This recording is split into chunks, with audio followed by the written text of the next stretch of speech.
चतुर्वेदी जी के खानदान को ईश्वर जाने क्या श्राप दे चुका था कि पीढ़ी दर पीढ़ी बदलती जा रही थी, लेकिन लक्ष्मी का आगमन नहीं हो रहा था। बहुएं आती और एक के बाद एक बेटों का जन्म होता जा रहा था। जब चौथी पीढ़ी में पवन जी के यहाँ बिटिया का जन्म हुआ तो पूरा खानदान खुशी से झूम उठा। बेटिया सिर्फ अपने पिता की ही नहीं बल्कि चाचा चाची दादा दादी सबकी ही लाडली थी। पूरा घर उसे हाथों हाथ लिए रहता। दादाजी तो बिटिया के जन्म से ही अपने स्वर्ग जाने की टिकट कंफर्म समझने लगे थे, लेकिन धीरे धीरे समय बीतता गया और संयुक्त परिवार टूटकर एकल परिवार में परिवर्तित हो गया और अब सुरभि भी बड़ी हो गई थी। लेकिन एक चीज थी जिसमें आज भी बदलाव नहीं आया था, वो था सुरभि के लिए सबका अटूट प्यार। अरे सुरभि बेटा उठो, देखो 11 बज रहे हैं, ऐसे कैसे चलेगा बेटा। मम्मी आपको पता है ना, मुझे जल्दी उठना बिल्कुल भी पसंद नहीं है, फिर भी आप आकर मेरी नींद खराब कर देती हो। अरे बेटा ऐसे गुस्सा नहीं करते, चलो बस नाश्ता कर लो, फिर तुम आकर दोबारा सो जाना। नहीं माँ, मुझे नाश्ता नहीं करना, मम्मी मुझे सोने दीजिए। मुझे पता था तुम ऐसे नहीं उठोगी।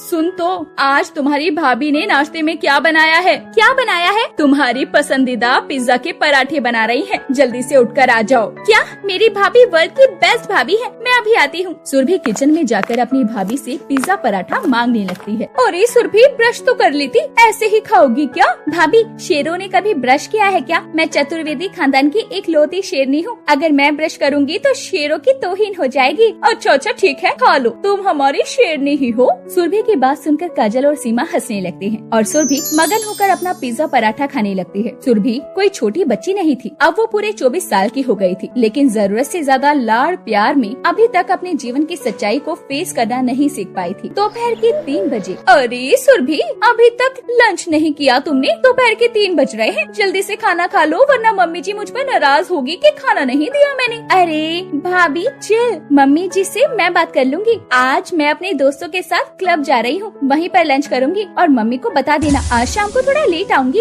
अरे लेकिन सुनो तो। सुरभि अपनी भाभी की बात सुने बिना ही वहाँ से चली जाती है। काजल सोचती है, अरे क्या लड़की है, अपनी ही धुन में रहती है, कभी अपनी जिम्मेदारियाँ समझती ही नहीं। मम्मी जी से बात करनी पड़ेगी। काजल अपनी सास के पास जाकर बोलती है, मम्मी जी शाम हो गई है और लड़के वाले आने वाले होंगे और सुरभि अभी तक घर नहीं आई है। मैंने उसे समझाया भी था लेकिन वो किसी की बात ही नहीं सुनती। अरे काजल अभी वो बच्ची है, इसीलिए अभी उसे जिम्मेदारियों का मतलब कहाँ ही पता है। अभी तो उसकी खेलने कूदने की उम्र है, एक बार शादी हो जाएगी तो जिम्मेदारी खुद समझ जाएगी। मम्मी जी तो ऐसी बात कर रही हैं जैसे सुरभि अभी 24 की नहीं 14 साल की हो और उसके ससुराल जाने के दिन ही कितने बचे हैं। आज रिश्ता पक्का हो गया तो कल शादी हो जाएगी। शाम हो जाती है और लड़के वाले सुरभि को देखने के लिए आ जाते हैं। लड़के की माँ सुरभि को बुलाने को कहती है। अरे बहन जी हमारी होने वाली बहू को तो बुलाइए। अरे कमला बहन जी, आप तो जानती हैं हमारी सुरभि को, वो क्या है ना, मेरे दोस्त की माता जी की तबीयत बहुत खराब थी और अस्पताल ले जाने में उन्हें मदद की जरूरत थी, तो मैंने कहा लड़के वाले तुम्हें बाद में देख लेंगे, पहले तुम मदद करके आओ, इंसानियत का दर्द सबसे ऊपर है। अरे वाह भाई साहब वाह, ये होते हैं संस्कार। हमें आपकी बेटी की सोच और संस्कार बहुत पसंद आए। आप किसी दिन समय निकाल कर हमारे घर आइए सुरभि को लेकर। जी जी जरूर। ये सब देखकर काजल सोचने लगती है, कहानी तो पापा जी ने बहुत अच्छी बनाई है। अगर कमला आंटी को पता चलेगा कि सुरभि अस्पताल नहीं क्लब गई है तो वो किस मुंह से सुरभि को अपनी बहू बनाएगी। उसके बाद चतुर्वेदी जी की कहानियों का ऐसा जादू चला कि सुरभि और कमला जी के बेटे आलोक का रिश्ता पक्का हो गया और देखते ही देखते सुरभि और आलोक की शादी हो गई। शादी के बाद सुरभि अपने ससुराल आ जाती है। शादी के बाद दूसरी सुबह को। सुरभि उठो जल्दी से, कपड़े बदल लो, मम्मी अभी चाय देने आती हैं, उन्हें तुम्हें ऐसे शॉर्ट्स में देखकर अच्छा नहीं लगेगा। अरे क्या है आलोक, तुम्हारी फैमिली कंजर्वेटिव थिंकिंग की है क्या? अरे नहीं नहीं, मेरी फैमिली ऐसी कंजर्वेटिव सोच की नहीं है। मम्मी तुम्हें ऐसे शॉर्ट्स में देखेंगी तो कुछ कहेंगी भी नहीं, लेकिन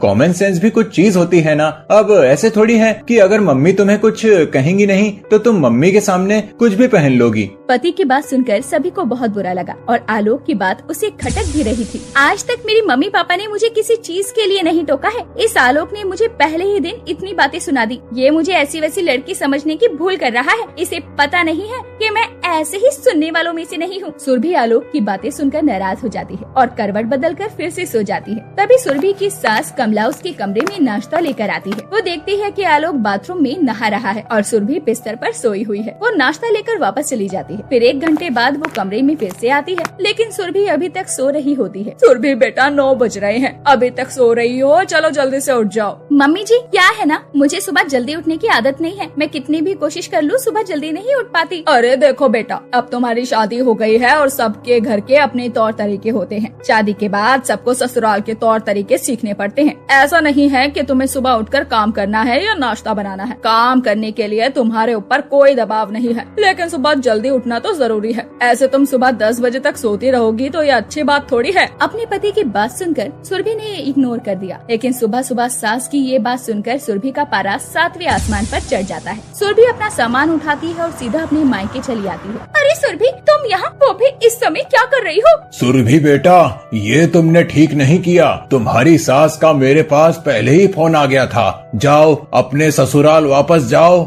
अपने पापा के कहने पर सुरभि अपना मन मारते हुए वापस ससुराल चली जाती है, लेकिन वहाँ उसे किसी से कोई मतलब नहीं होता। वो हर समय अपने फोन में लगी रहती है और आलोक से भी कोई खास मतलब नहीं रखती। आए दिन अपने फोन पर सब बताती है। ऐसे ही समय बीतता है। एक दिन सुरभि की सास उसे चाय बनाने को बोलती है। ये सुनते ही फिर से सुरभि अपना सामान उठाकर मायके चली जाती है। सुरभि बेटा, तुम ऐसे अचानक कैसे आ गई? आने से पहले कॉल तो किया होता। अरे मम्मी, आपने शादी से पहले आलोक के परिवार को नहीं जाना था क्या? मुझे वो लोग बिल्कुल भी पसंद नहीं आए। मेरी सास ने तो मेरा पहला दिन ही खून पीना शुरू कर दिया। बेटा, तुम अपनी सास से लड़कर आ रही हो क्या? देखो मम्मी, मुझे लड़ने का कोई शौक नहीं है, लेकिन उन्होंने सुबह मुझे इतनी बातें सुनाई तो आ गई मैं अपने घर। दोनों बातें कर ही रहे होते हैं कि काजल की फोन पर कमला का कॉल आता है। हेलो आंटी, नमस्ते। कैसे कॉल किया? मम्मी जी, कमला आंटी का फोन है, बात कर लीजिए। तेरी सास का फोन है।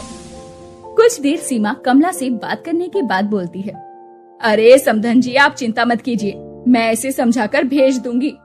अभी बच्ची है ना।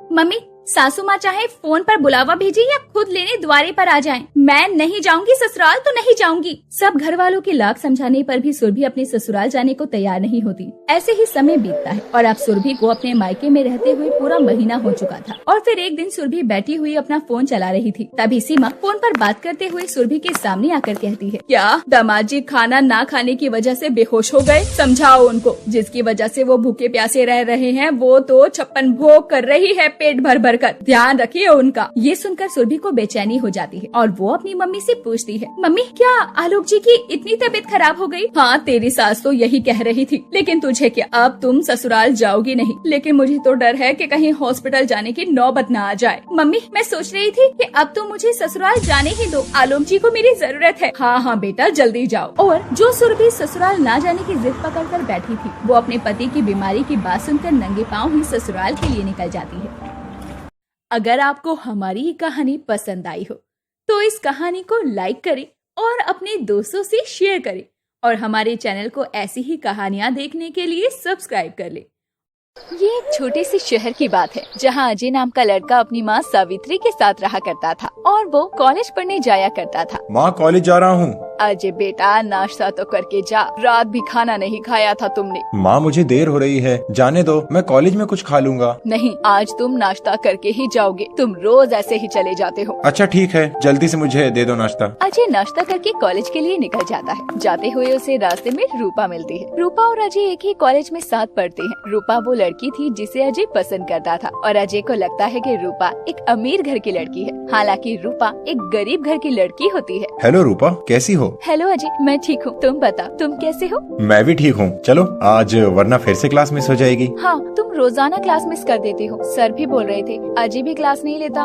तुम तो जानती हो ना रूपा, मैं बस से आता जाता हूँ, इसी वजह से मुझे देर हो जाती है और मेरी क्लास रोजाना निकल जाती है। तुमने तो कहा था कि तुम बस से जाते हो, पर 2-3 दिन से तुम मेरे साथ ही जा रहे हो, ऐसा क्यों?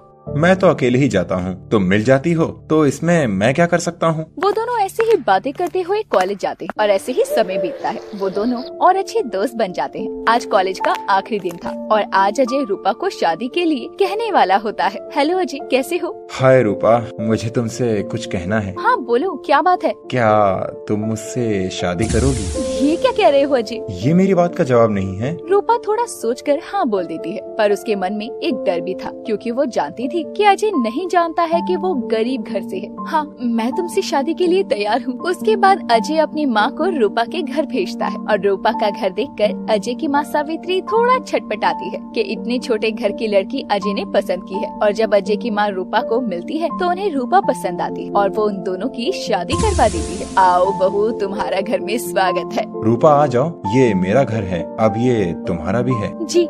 रूपा बहुत खुश होती है और उसे अजय का घर भी पसंद आता है। अजय को बहुत गुस्सा आ रहा होता है। माँ, ये तो हमारे साथ धोखा हुआ है। कैसा धोखा बेटा? मैं तो इस रूपा को समझता था ये बहुत अमीर घर की लड़की है, ये इतनी गरीब होगी मुझे नहीं पता था। मैं समझी नहीं बेटा। मुझे लगा था ये अपने साथ बहुत पैसा लाएगी, बहुत सारा सामान लाएगी, पर ये तो एक गरीब निकली। अजय और सावित्री बातें कर रहे होते हैं और रूपा उनकी बातें सुन लेती। ये सुनकर उसे बहुत बुरा लगता है, उसकी आंखों में आंसू आ जाते। तुमने मुझे धोखा दिया है। मैंने आपको कोई धोखा नहीं दिया। अच्छा, धोखा नहीं दिया तो क्या किया? तुमने तो कभी नहीं बताया कि तुम तो गरीब परिवार से हो। मैंने आपसे कभी झूठ नहीं बोला कि मैं अमीर परिवार से हूँ। झूठ नहीं बोला तो बताया भी तो नहीं ना मुझे। क्या बताती मैं? तुमने कभी पूछा ही नहीं। मैंने सोचा था तुम अपने घर से कार लेकर आओगी और महंगे महंगे तोहफे भी लेकर आओगी। अजय, आपको हो क्या गया है? पहले तो आप ऐसे कभी नहीं थे। मुझे क्या होगा, मैं तो ठीक हूँ, पहले जैसा ही हूँ। बदल तो तुम गई हो। इतने लालची तो पहले नहीं थे आप। ये बोलकर रूपा रोने लगती है। रूपा अजय का ये बदला हुआ बर्ताव देखकर बहुत परेशान हो जाती है। उससे पहले अजय ने कभी लालच नहीं किया होता। रूपा बेटा, तुम परेशान मत हो, अजय लालची नहीं है, वो तो बस ऐसे ही बोल रहा है। तुम तो उसे जानती हो ना। जानती हूँ माँ कि अजय का ये रूप मैंने इससे पहले कभी नहीं देखा। इतना लालची कोई कैसे हो सकता है? ऐसे ही समय बीतता है और अजय बात बात पर रूपा को ताने देता है। कभी उसे सामान ला लाने के तो कभी गरीबी के। और एक दिन अजय रूपा से अपने घर से पैसे लाने को कहता है। रूपा, रूपा। जी अभी आई। जी बोलिए, क्या हुआ? इतनी देर से कहाँ मर गई थी? कब से आवाज दे रहा हूँ। वो मैं छत पर कपड़े सुखाने गई थी। रूपा, तुमसे मुझे एक काम है। कैसा काम? बताइए। देखो, मैंने अभी एक नया बिजनेस स्टार्ट किया है, उसके लिए मुझे थोड़े पैसे चाहिए। अच्छा ठीक है, इसमें मैं क्या कर सकती हूँ? तुम अपने घर वालों से कहो ना कि वो मुझे पैसे दे दें। क्या? ये सुनकर रूपा आश्चर्यचकित रह जाती है। ये क्या कह रहे हैं आप? मेरे घर वाले पैसे कहाँ से लाएंगे? आप तो जानते हैं ना वो कितने गरीब हैं। देखो रूपा, तुम शादी में कुछ नहीं लाई, मैंने कुछ नहीं कहा, पर अब तो मेरी मदद करो। तुम्हारे घर वाले मेरे लिए इतना भी नहीं कर सकते। बेटा, बुरा मत मानना। अजय जो कुछ कर रहा है तुम्हारे लिए ही कर रहा है। मैं ये जानती हूँ मैं कि अजय मेरे लिए ही सब कर रहे हैं, लेकिन मेरे माता पिता इतने पैसे कहाँ से लाएंगे? कहीं से भी लेकर आना होगा, वरना तुम मेरे घर में नहीं रह सकती। ये सुनकर रूपा डर जाती है और रोने लगती है और फिर अपने घर आकर अपने पिताजी को सब बताती है। पापा, आप इतने पैसों का इंतजाम कहाँ से करेंगे? रूपा बेटा, तुम परेशान मत हो, मैं कहीं न कहीं से पैसों का इंतजाम कर लूंगा। पापा, आप सब कैसे करेंगे? आप तो जो कमा कर लाते हैं वो मेरी शादी पर जो लोन लिया है उसे भरने में चला जाता है। बेटा कहा ना, परेशान मत हो तुम, घर पर रुको, मैं जितने भी पैसों का इंतजाम कर पाऊंगा तुम्हें लाकर दे दूंगा। ठीक है पापा, अभी मैं घर जाती हूँ, सब लोग मेरा इंतजार कर रहे होंगे। ये कहकर रूपा तो अपने ससुराल चली जाती है, पर महेश बहुत परेशान हो जाता है। उसे कुछ समझ नहीं आता कि अपनी बेटी का घर बचाने के लिए वो इतने पैसे कहाँ से लाए। मुझे पैसों का इंतजाम जल्दी करना होगा, वरना मेरी बेटी का घर खराब हो जाएगा। क्यों ना मैं अपना स्कूटर बेच देता हूँ। ये सोचकर महेश अपना स्कूटर लेकर उसे बेचने जा रहा था कि तभी वहाँ महेश को अजय की माँ देख लेती है। नमस्ते भाई साहब, यहाँ क्या कर रहे हो? नमस्ते बहन जी, मैं अपना स्कूटर बेचने आया था। पर क्यों? बहू बता रही थी कि ये स्कूटर तो आपको बहुत पसंद था ना। बहन जी, आप तो जानती हैं ना, अजय ने पैसों की डिमांड की है, उसी के लिए मैं ये स्कूटर बेचने आया था। भाई साहब, अजय ने कोई डिमांड नहीं की है। वो क्या है ना, उसने नया बिजनेस स्टार्ट किया है, उसमें लगाने के लिए उसके पास पैसे नहीं थे, इसीलिए बहू को बोला था। आप परेशान मत हो, मैं अजय से बात कर लूंगी। नहीं बहन जी, मुझे बेचने दीजिए, मैं अपनी बेटी का घर बचाने के लिए इतना तो कर ही सकता हूँ ना। माफ कर दीजिए भाई साहब, अजय की तरफ से मैं माफी मांगती हूँ, आप स्कूटर ना बेचिए। सावित्री महेश को रोककर अपने घर ले जाती है और अजय और रूपा को सब बताती है। अजय और रूपा दोनों इधर आओ। जी माँ, बोलिए। अरे पिताजी, आप कब आए? अभी आया। हाँ, आप बोलिए, क्या बात है? नमस्ते पिताजी। तुम्हें पता है अजय, महेश जी अपना स्कूटर बेच रहे थे। हाँ तो क्या हुआ? इसमें कौन सी बड़ी बात है? अपनी लड़की का घर बचाने के लिए इतना तो ससुर जी कर ही सकते हैं मेरे लिए।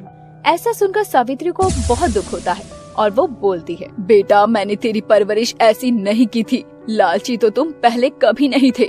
माँ आप जानती हैं मुझे पैसों की जरूरत है। तुम्हें क्या लगता है महेश जी जो स्कूटर बेचकर पैसे देंगे उससे तुम्हारा बिजनेस अच्छा चलेगा? अगर पिताजी मुझे कुछ पैसे दे देते हैं तो उससे बिजनेस अच्छा ही चलेगा ना। बेटा महेश जी स्कूटर तो दूसरा ले लेंगे, पर जो उनका दिल दुखेगा उसका क्या? सावित्री के समझाने पर अजय को समझ आता है और वो अपना लालच छोड़कर महेश और रूपा से माफी मांगता है। रूपा मुझे माफ कर दो, मैंने तुम्हारी कभी कदर नहीं की। और पिताजी आप भी मुझे माफ कर दो, मुझे ऐसे पैसे नहीं मांगना चाहिए थे आपसे। अरे अजय बेटा तुम परेशान मत हो, तुम हमसे पैसे नहीं मांगोगे तो किससे मांगोगे? रूपा तुम भी मुझे माफ कर दो, मुझे अपने किए पर बहुत पछतावा है। नहीं अजय जी आप माफी मत मांगिए, आपने अपना लालच छोड़ दिया, यही बहुत अच्छी बात है। जिसके बाद वो अपना लालच हमेशा के लिए छोड़ देता है और अपनी मेहनत के बल पर पैसे जमा करके अपना बिजनेस शुरू करता है।